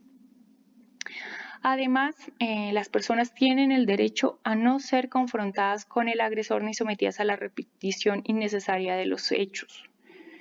Esto es importante porque pues el contacto permanente con el presunto agresor no solo nos pone en riesgo, sino que también nos debilita. Emocionalmente hay que decirlo en términos coloquiales, es muy fuerte, es muy berraco tener que trabajar o encontrarse permanentemente con la persona que nos agredió o que fue el responsable de algún tipo de violencia sobre nosotros y que aparte de todo pues nos pongan en la situación de es tu palabra contra la mía. Entonces sí es importante eso y también pues lo que les mencionaba en uno de los puntos anteriores, tener claro quiénes recepcionan, cómo se va a gestionar los casos y la información, porque pues la repetición del hecho genera una victimización más y también lo que hace es pues desgastar tanto a la entidad como a la víctima, que tiene una única intención y es que se haga justicia y se restablezcan sus derechos. El derecho a que no se tomen represalias en su contra en ninguna instancia previa, durante o posterior de la investigación.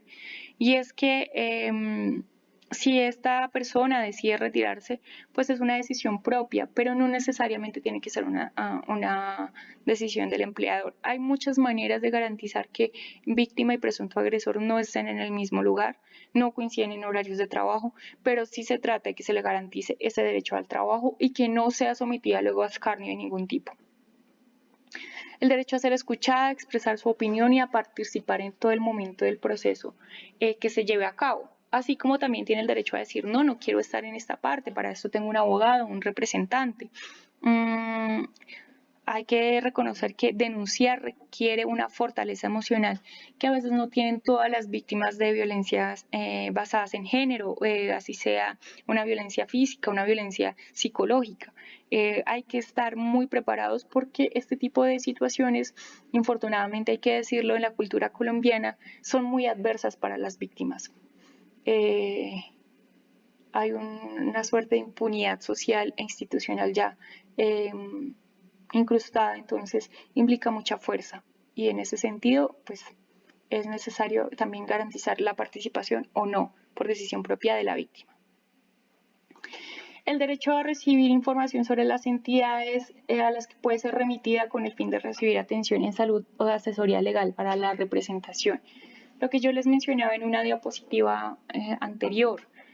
Las rutas de atención o los protocolos de atención no solo vinculan actores intrainstitucionales, no solo conllevan a responsabilidades dentro de la institución, sino que también implica establecer y articular acciones con otras entidades, sobre todo las entidades que tienen la posibilidad de, o más bien tienen la obligación de actuar en este tipo de casos. Sector salud, sector judicial, sector protección, cuando se trata de menores de edad, específicamente el ICBF, y sector educación, si hay por ejemplo, en un colegio, en una universidad, que se hagan las diversas acciones de tipo administrativo y disciplinario para que las personas cuenten con la posibilidad de una atención integral. Entonces, eso también tiene que ser incluido en los protocolos de atención. Esos actores o entidades a nivel territorial deben ser incluidas. Yo quisiera darles un consejo ya de entrada y adelantándome un poquito al último ejercicio que les quiero proponer, y es que si bien los protocolos de una institución puede que sea uno que recoja el enfoque diferencial por etnia o territorial, por ejemplo, sí deben estar muy contextualizados a las características de determinado territorio. Por ejemplo, no sé, voy a lanzar una idea. Acá no hay hospital. En la ciudad donde estamos, no sé, bueno, Mitú tiene un hospital pequeño, pero entonces no es igual de efectivo que permita a las personas hacer la valoración de la agresión física a nivel de salud mental o física, perdón, la redundancia, y es necesario establecer un mecanismo para garantizar el derecho de la atención en esa parte de la ruta. O regularmente en estas zonas el comisario de familia son muy pocos o el personero, pero si se trata de contextualizar y de ponerle nombre, yo lo digo así, nombre y apellido, a qué acción hay que seguir en cada territorio, sobre todo estos territorios donde la institucionalidad es tan precaria y donde no siempre hay el funcionario o por las distancias hay mucha movilidad a nivel institucional. Entonces sí es necesario que se tengan en cuenta este tipo de factores a la hora de establecer esas rutas interinstitucionales dentro de las entidades. Bueno, y también intra, porque me imagino que el SENA no está exento a esas movilidades a nivel laboral. El derecho a que las acciones que se emprendan se adelanten con celeridad y debida diligencia. Bueno, ya sabemos que a veces los tiempos institucionales no corresponden a la realidad de los hechos y a las necesidades que tienen las personas. Entonces, también es importante que se haga un seguimiento permanente y continuo este tipo de acciones. Y acá es importante también que como una acción de complemento o un factor adicional, pues se haga el seguimiento. Las rutas de atención tienen 4 componentes: promoción, prevención, atención y seguimiento. Y ese seguimiento debe ser a nivel interno y externo. Y eso lo que va a llevar y lo que va a garantizar es que las personas cuenten con la celeridad y debida diligencia y que los funcionarios cumplan sus labores, sus funciones de la manera adecuada y respetuosa con las víctimas. Básicamente es eso a lo que se refiere este último aspecto. Y pues también que las personas puedan acceder a conocer el estado de sus casos. Que no, permanentemente, pues aparte de que se desarrollen los tiempos necesarios, pues las personas tengan la posibilidad de conocer cómo está su proceso.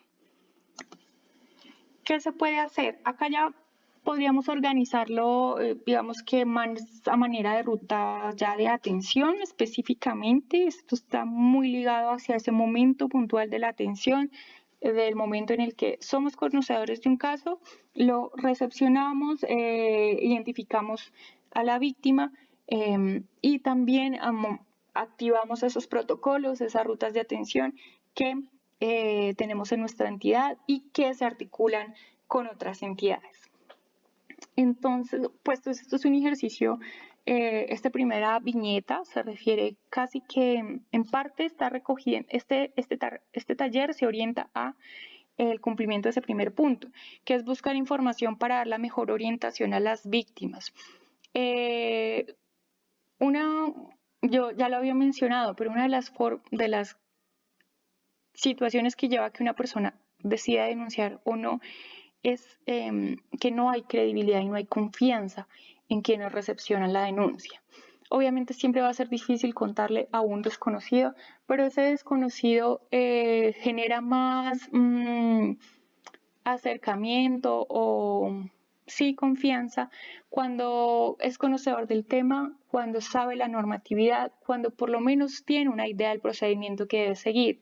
Y aparte de eso, genera más confianza y tranquilidad cuando pues tiene unas habilidades de empatía, de asertividad, de escucha activa, habilidades sociales o competencias comunicativas, como lo diríamos en educación, que facilitan la recepción de las denuncias. Entonces sí es importante ese primer aspecto y también dar a conocer las rutas de atención y las organizaciones y entidades aliadas y responsables de la atención de este tipo de situaciones.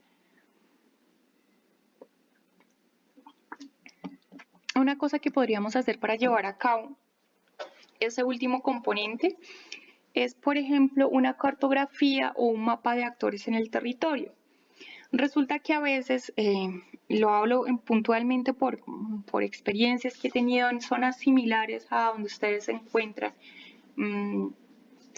a veces es una ONG la que termina, o la diócesis o una agencia de cooperación, la que termina movilizando ante entidades a nivel local o nacional la denuncia o la recepción y agilización de la atención de los casos. Entonces resulta efectivo cuando, por ejemplo, estamos, no sé, en Mitú o Puerto Carreño, donde vuelvo y repito, la acción estatal, la presencia estatal no es tan fuerte, sobre todo a nivel de derechos económicos, sociales y culturales,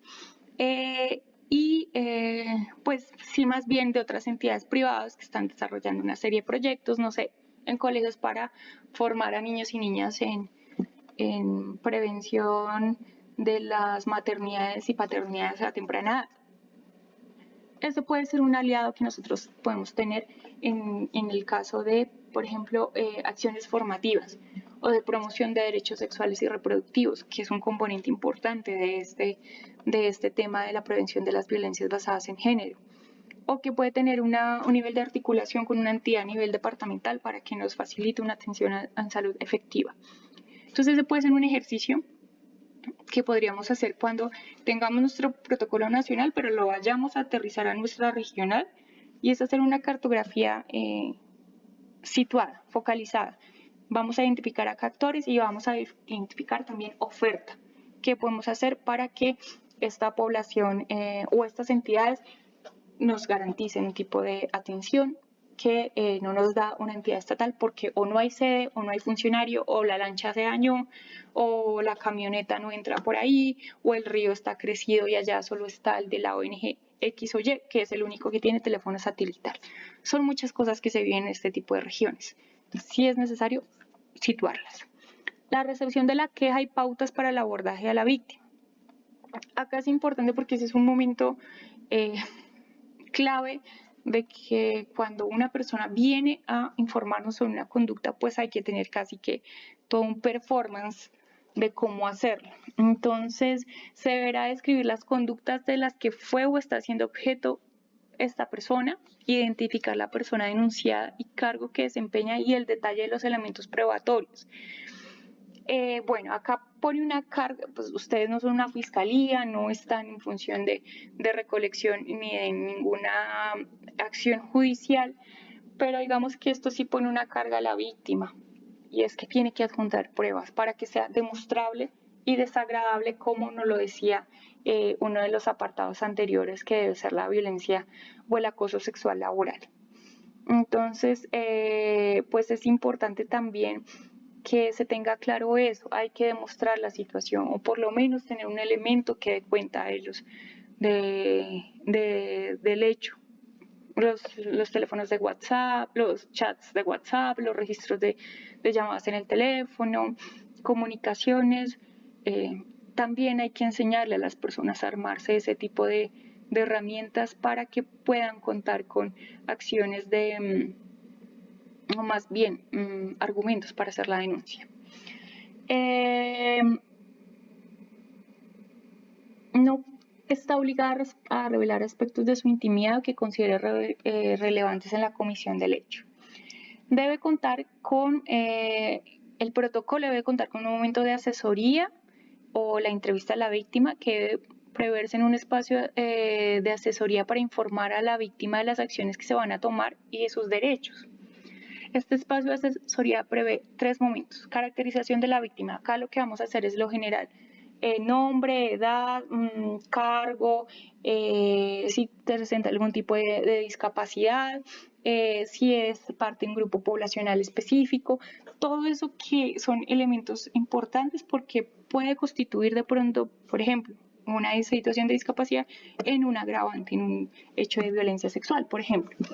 El abordaje, es decir, el momento en que se le establece la interacción con la persona y para asesorarla y entrevistarla. Y el registro del caso. Entonces ahí ya empieza a ser necesario hacer, bueno, no sé, por ejemplo, en los colegios, el manual de convivencia resulta ser el que nos da herramientas, por ejemplo, para hacer registro de casos de estudiantes. En este caso sería interesante generar una suerte de actas o libros donde ustedes puedan tener ese reporte de casos que luego les va a esto también en términos disciplinarios, hay que decirlo, les va a servir a ustedes para probar que hicieron algo y, aparte de todo, hacer seguimiento a la situación. Orientación e información a la víctima de acoso sexual. Dentro del abordaje, las personas víctimas del acoso sexual tienen derecho a ser informadas de las instancias legales donde se revisará su queja, así como a ser orientadas para la atención en salud y asesoría y representación legal. La Defensoría y las personerías, no, específicamente la Defensoría tiene la posibilidad de establecer pues, un defensor público que asesore a las personas que están siendo víctimas de algún tipo de violencia.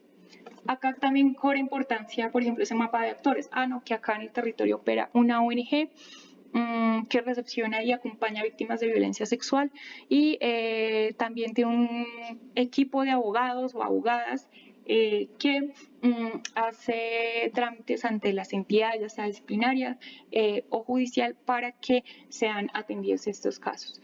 Entonces, pues es importante saber cuál es la oferta institucional a nivel privado y público, pues porque eso nos da más herramientas. Obviamente, pues uno preferiría que fuera el Estado el que cumpliera sus funciones y garantizara las posibilidades para que las víctimas de estas situaciones pues cuenten con todas las herramientas, pero pues ya sabemos que estamos en Colombia, ustedes particularmente están en zonas donde la precariedad impera en muchos aspectos, entonces sí es importante tener en cuenta esos otros aspectos. Continuamos con ¿qué podemos hacer? Entonces una salud, promover la atención y la salud física y mental, estas dos cosas van de la mano. Yo sé que, vuelvo y digo, lo físico es lo más visible, lo más perceptible, pero pues el tema de salud mental es clave y infortunadamente la salud mental pues puede generar traumas inmediatos, pero también problemas o trastornos en el mediano y largo plazo. Un ejemplo claro de ello fue, por ejemplo, no sé si ustedes lo vieron, lo que pasó en Popayán con la chica que fue víctima de violencia sexual en un procedimiento de la policía y pues que desencadenó en una situación traumática y un posterior suicidio. Entonces sí es importante atender eso, atenderlo de manera integral y verlo como parte del bienestar de las personas. La asesoría jurídica ya la conversamos, es un derecho. Y también pues ustedes en el marco del protocolo, si así lo desean, porque pues he tenido comentarios que dicen, bueno, y la presunción de inocencia, el acompañamiento al posible agresor, pues las defensorías también están en capacidad de generar acompañamiento a presuntos agresores. Solicitar orientación a través de la línea 155 a nivel nacional, la cual tiene un enfoque específico de atención a víctimas de violencias basadas en género. Regularmente estas líneas pues son atendidas desde call center en Bogotá. Eso es una limitación porque pues el enfoque es muy centralista, de pronto es muy citadino y de pronto por el desconocimiento no se tiene un enfoque diferencial étnico y territorial, y allí se pueden caer en nuevas vulneraciones y revictimizaciones. Esto es una crítica a los mecanismos de atención que genera el gobierno, pues que en cierta forma terminan agudizando problemáticas estructurales, pero puede ser un último elemento o recurso que se pueda utilizar para hacer una atención muchísimo más, no sé, integral. De pronto a veces nos pasa que nos quedamos sin recursos o lo que ya no sabemos, lo que ya sabemos pues no es suficiente para atender la situación y necesitamos escuchar voces de otros lados, de otras perspectivas. Por ese lado podría funcionar. En el caso de los lugares de denuncia, regularmente está la inspección de policía, acá funcionan los CAIS o las unidades de reacción inmediata. Ustedes en ese mapeo y en esa articulación y contextualización del protocolo deben identificar cuáles son estos lugares, porque pues esto está muy pensado desde la ciudad. Las URI están pensadas muy desde la ciudad y hay que, por ejemplo, no sé, el comandante de la policía X o Y se mueve frecuentemente a los territorios y no puede prestar una atención inmediata, o lo digo porque lo he visto, no hay policía en algunos casos, no hay policía de infancia y adolescencia, entonces toca el policía normal y pues allí también se incurre en que la persona que nos vaya a atender pues no cuenta con las capacidades conocimientos necesarios. Entonces, importante, redundo en la idea de caracterizar nuestras rutas de atención a las particularidades y que dentro de esas exigencias que nosotros le hacemos a las otras entidades y sobre todo las responsables de atender este tipo de situaciones tan violentas y tan complejas, sea, por ejemplo, contar con personal permanente para este tipo de casos. Clave eso. Solicitar medidas de protección ante las comisarías de familia. La solicitud la puede hacer la víctima o cualquier persona que conozca la situación de violencia hacia las mujeres. Esto cuando se trata de situaciones ocurridas en el ámbito familiar.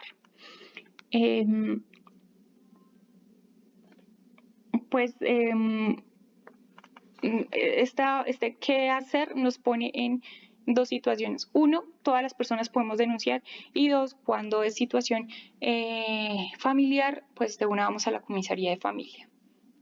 El juzgado de control de garantías puede garantizar la protección de las víctimas de situaciones que ocurrieron fuera del espacio laboral.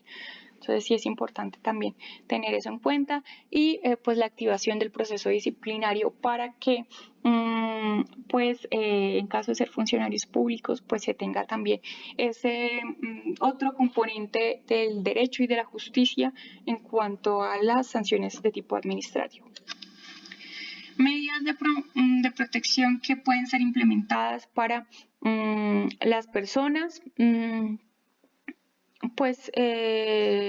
la reorganización del tiempo de trabajo, los desplazamientos o los cambios de horario, lo que yo les decía. Esto también es un tema de cuidar la salud mental, sobre todo de la víctima y del agresor, de no cruzarlos. Es casi que revictimizar a las personas poniéndolas a trabajar junto a quien las agredió. Esto es complejo y es de cuidado y hay que tenerlo muy presente. También lesiona las relaciones de trabajo, y también la confidencialidad va a llevar a pues que esa otra persona que fue víctima no sea juzgada, no sea señalada y se puedan garantizar los derechos de las dos partes. Es recomendable la separación entre la persona denunciada y el denunciante durante el tiempo que dure el procedimiento u otros mecanismos proporcionales a la gravedad de la situación denunciada. Si es algo supremamente complejo, un traslado o pues eso lo hace mucho las secretarías de educación, o sencillamente lleva a las personas denunciadas al nivel central o administrativo mientras se generan las acciones dentro del procedimiento. En caso de que la conducta de acoso esté siendo perpetrada por un funcionario de mayor rango al de la persona afectada, el caso deberá ser puesto en conocimiento del superior para que se adelanten las medidas necesarias. Siempre pues es importante que todos y todas conozcamos de este tipo de procedimientos y que estemos en capacidad de atenderlos, de acompañar y asesorar, por ejemplo en este caso, como lo plantea la situación, al presunto jefe del agresor, y sobre todo porque estas personas que tienen poder y que tienen nivel decisorio pues tienen que orientar a sus empleados y compañeros a que este tipo de situaciones no vuelvan a ocurrir. Bueno, para finalizar, pues yo quiero proponerles que ustedes dentro de sus últimos minuticos que le queda a este taller podamos hacer un ejercicio de revisión de nuestro protocolo.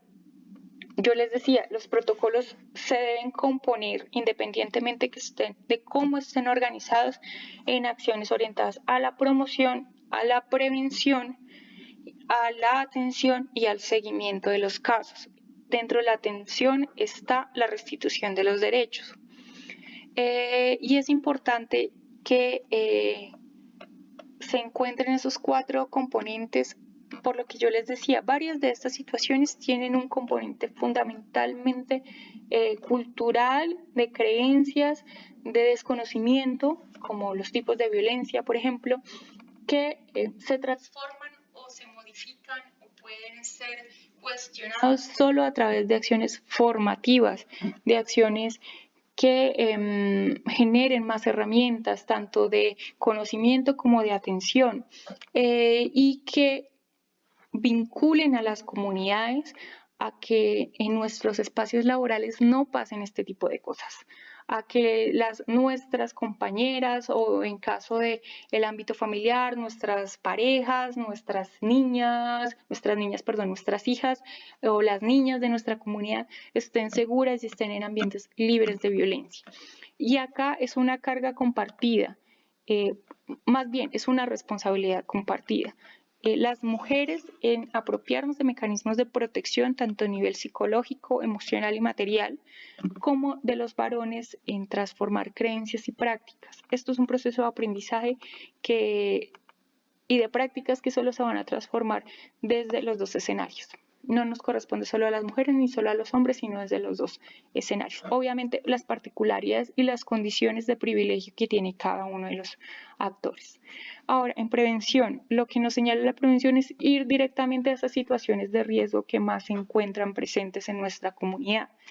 No sé, que acá las mujeres, por el alto consumo de alcohol, son más víctimas de violencia intrafamiliar y eso se traslada al ámbito laboral. Listo, actuemos frente a esos temas puntuales, a esos puntos rojos que nos arrojan los diagnósticos iniciales que hacemos cuando vamos a construir un protocolo. En la atención, listo, establecer la ruta, socializarlas, hacerle seguimiento, valorar su efectividad. Que tengamos un protocolo socializado, bonito, actualizado, no significa que sea efectivo, sobre todo en territorios como los que ustedes se encuentran, que pues de pronto acá nos dice, voy a inventar cualquier cosa, a la Secretaría de la Mujer. No, resulta que en Puerto Carreño no hay Secretaría de la Mujer, en Guainía no hay Secretaría de la Mujer. Entonces, hay una oficina dentro de la Secretaría de Gobierno, pero las funcionarias y funcionarios cambian cada rato. O es una persona que, porque lo he visto, no es un profesional con el conocimiento necesario, sino es un ingeniero de alimentos. No sé, entonces sí es importante que la efectividad de esos protocolos y sobre todo la pertinencia de los mismos se valore permanentemente. Y en el seguimiento, pues no solo está lo que yo les decía, el nivel interno y el externo. También es que los tiempos se cumplan, que no sean procesos largos, que no se den las acciones pertinentes.